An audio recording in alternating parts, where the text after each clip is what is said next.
collectif. Gaëlle Vigouroux. Monsieur le Président, chers collègues, avant de commencer le propos que j'avais prévu, je voudrais quand même répondre à messieurs Le Fur et monsieur Penel. Je trouve dommage que vous n'ayez pas participé finalement au groupe de travail et que finalement vous ayez une lecture du dossier qui est quand même à l'inverse de toutes les auditions qu'on a pu mener dans ce groupe. Je trouve qu'on pourrait imaginer un voyage dans le Cantal où on irait à la rencontre des coopératives portées par les éleveurs laitiers qui ont su, par la qualité des produits, par le développement des AOC, valoriser leur production. Et je ne crois pas que le Cantal, le fromage que nous trouvons un peu partout, soit une niche qui ne rémunère pas et qui ne met pas en valeur le travail des agriculteurs.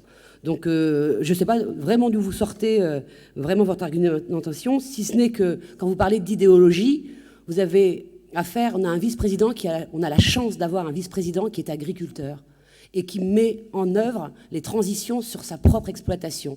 Et vous ne le croyez pas.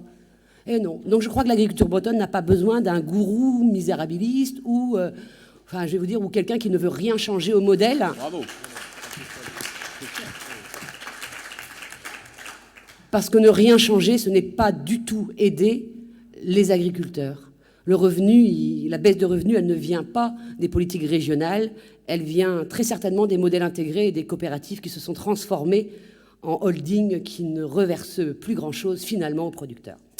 Donc nous voulons la régionalisation de la PAC.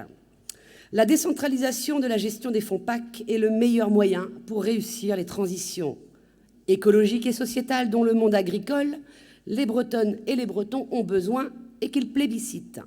Concrètement, la Bretagne a déjà de l'avance. 7 ans sur les exigences de fléchage agroécologique du prochain règlement de la PAC. Actuellement, un agriculteur sur 5 est engagé dans un contrat environnemental.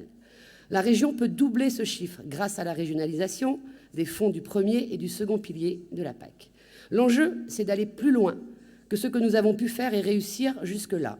Par exemple, avec les mesures agro-environnementales et climatiques et les aides à l'agriculture biologique. Nous l'avons démontré. Nous savons gérer les fonds européens, en particulier ceux du FEADER, qui favorisent une meilleure prise en compte des spécificités territoriales. Depuis 2014, nous travaillons avec l'ensemble des partenaires en concertation permanente pour élaborer et faire évoluer nos dispositifs de soutien à la transformation du modèle agricole breton. D'ailleurs, dans le groupe de travail qui chemine avec nous, nous avons auditionné de nombreux acteurs et organisations. Aucun n'a indiqué de refus face à notre proposition, même s'il est vrai que tous n'ont pas la même volonté d'avancer sur le sujet.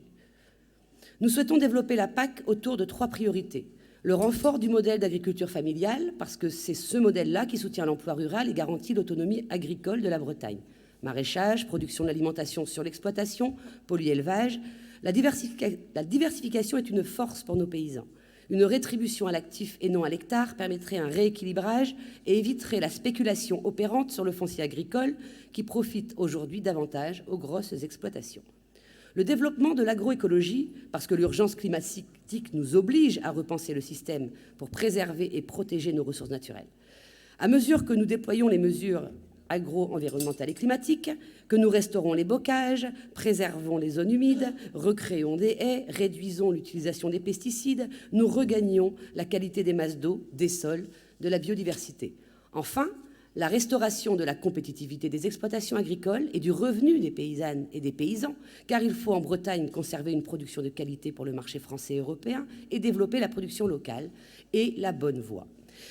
La période de transition que nous traversons nous oblige à accompagner le modèle productiviste vers la résilience et l'amélioration des pratiques et à pousser l'installation de nouveaux agriculteurs sur des pratiques durables et bio-valorisées via les circuits courts. Parce que vous êtes caricatural, monsieur Penel.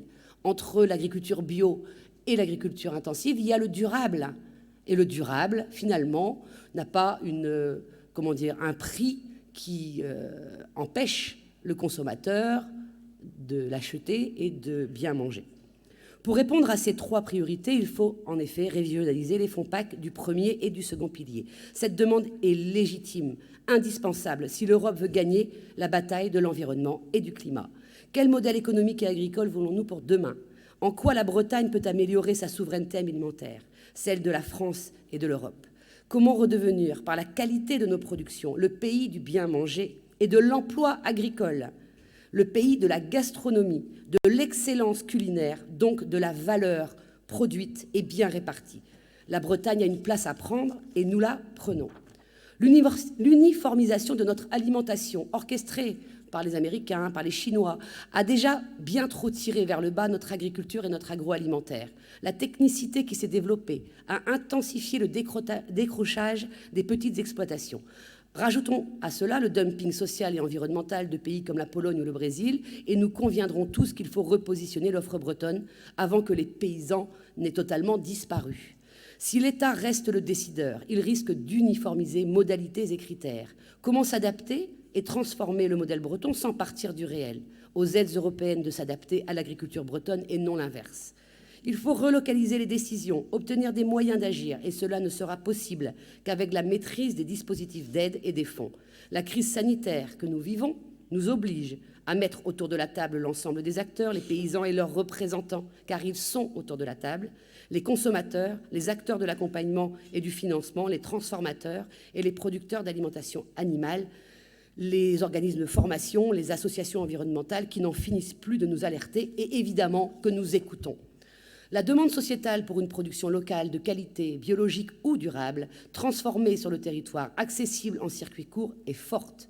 L'argument du prix ne tient plus quand vous renforcez l'éducation à l'alimentation, l'interconnaissance entre paysans et habitants. Les plans alimentaires territoriaux des EPCI nous y aideront. Le changement des habitudes de consommation vers la sobriété est en cours.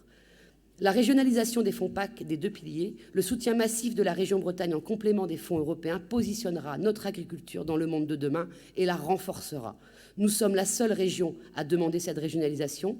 Nous sommes aussi la seule région à être sortie des contentieux nitrates sur la reconquête de l'eau. Alors allons de l'avant pour les agriculteurs, pour l'environnement, pour les Bretonnes et les Bretons. Nous sommes responsables et prêts à assumer nos responsabilités. Merci. Merci beaucoup.